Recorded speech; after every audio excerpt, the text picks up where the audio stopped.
Dave here to give you my review of Lightyear, Disney Pixar's latest theatrical release. Actually, I had an opportunity to catch this at a screening event just a couple of days early. Ben was too lazy to drive the 30 minutes to the cinema in Tampa, so just me today.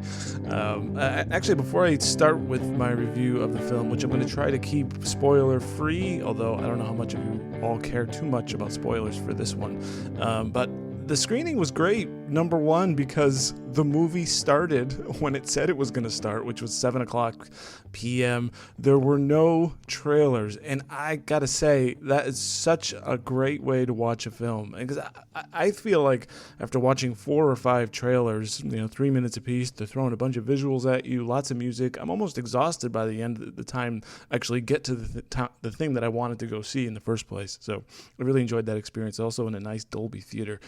So let's get to the movie itself. I see this film as a movie that's in conflict with itself and something that never really quite comes together. There's even a lot of confusion about what this movie actually is. Is it a Toy Story movie? Well, no, not really.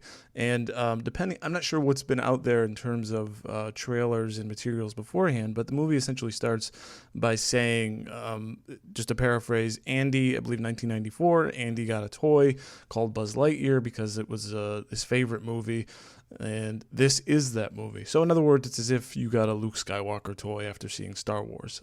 And so that's sort of the idea behind it. But it's not like a crazy idea. It's kind of interesting and fun. But the fact that people don't know what it is they're actually going in to see, that in itself is a problem, even though the concept is not really that complicated. But in anything, if you can't explain it, then that is an issue. So people will be going in there not really knowing what exactly it is they're sitting down to watch. And in fact, when we were watching it, I heard someone explain to their kid just what I just told you, so he sort of knew, and hopefully it made sense to him. So getting into it, and what I mean by this movie is in conflict with itself, is that there's almost 2 movies. You have this first act. It's about 30, 40 minutes, and it is, I really have to say, it is fantastic animated science fiction, just full stop. Super high cinematic quality, really well done, really thought-provoking, and it does borrow, as you may have heard from Interstellar, this whole time dilation concept.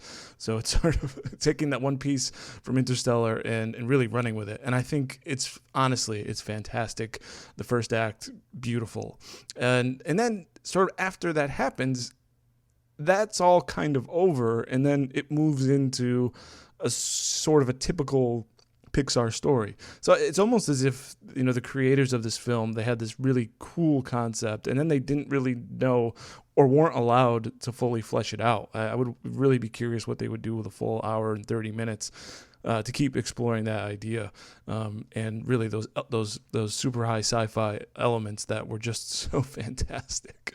As I said, we'll leave the spoiler stuff aside. They do things that do connect. I said it's not a Toy Story movie, but there's enough payoffs there for fans of Toy Story, and true to the Buzz Lightyear character. So I think if you are looking for those sorts of things, I think you'll get them. Or if your kids are, certainly I think they'll appreciate it. But yeah, it's so again, it's in conflict. It doesn't really all come together. It's just a fantastic 30 minutes followed by just sort of a bland hour, in a sense. You probably have heard of Socks the cat as being the next big toy or next big Pixar character. It's a robotic cat in this movie, and it is absolutely spot on. People say it's the best thing in the movie, and other than what happens in that first act, it's certainly the most compelling character in the movie.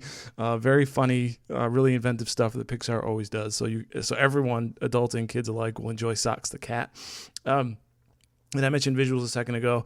What I really loved is the design of a lot of the things, the design of the suits, the ships, the world, the colors were great. Everything, all the design aspects of all that stuff, the ships and all that, is great. It does have buttons and switches, and things look like it's in a lived-in world.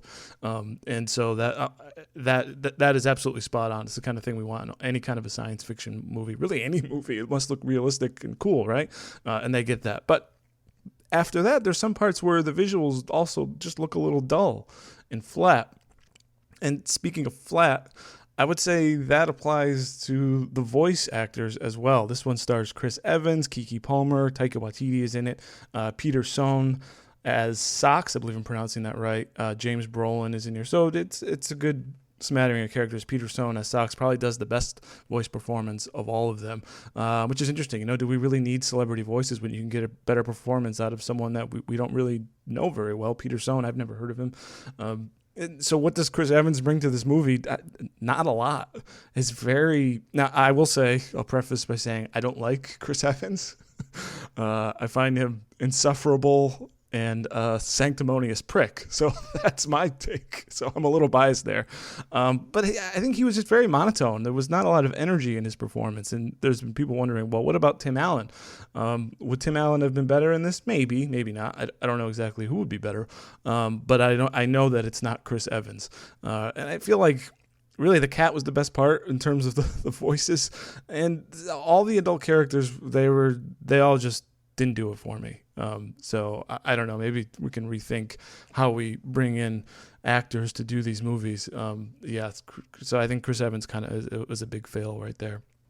I think if there's one takeaway from this movie, and maybe my hope for this film is when kids see that first act, it gets them interested in science fiction. It gets them interested in big ideas. And now I don't know if they quite understood time dilation. Maybe not. Maybe it's just something that puts a bug in their ear and gets their mind churning. I think that's fantastic.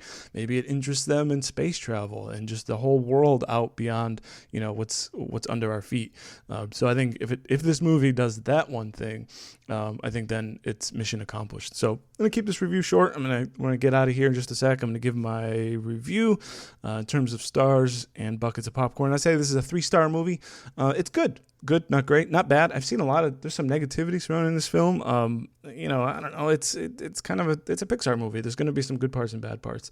The great parts are great, and it just sort of becomes kiddie fluff after that. But that's not a terrible thing. So I'd say it's a good movie, good Pixar movie, and 4 buckets of popcorn. So I would say there's enough to keep adults interested, and enough to maybe broaden the minds of kids when they go and see it. So I would recommend it. Well, that is your Lightyear review. Thank you all for listening. We'd love it if you guys would interact with us on Twitter, our main account at Blockbuster Mentality. You can hit up Ben at BCCord on Twitter. Ask him why he didn't show up to view this movie with me. You can follow me at Dave_Quist, where we can go and complain about Star Wars. And finally, we would love it, guys, if you would give us a review on iTunes. We love 5 stars, but if you hate it, that's okay. I just want you to go ahead and review it. Really much appreciate it.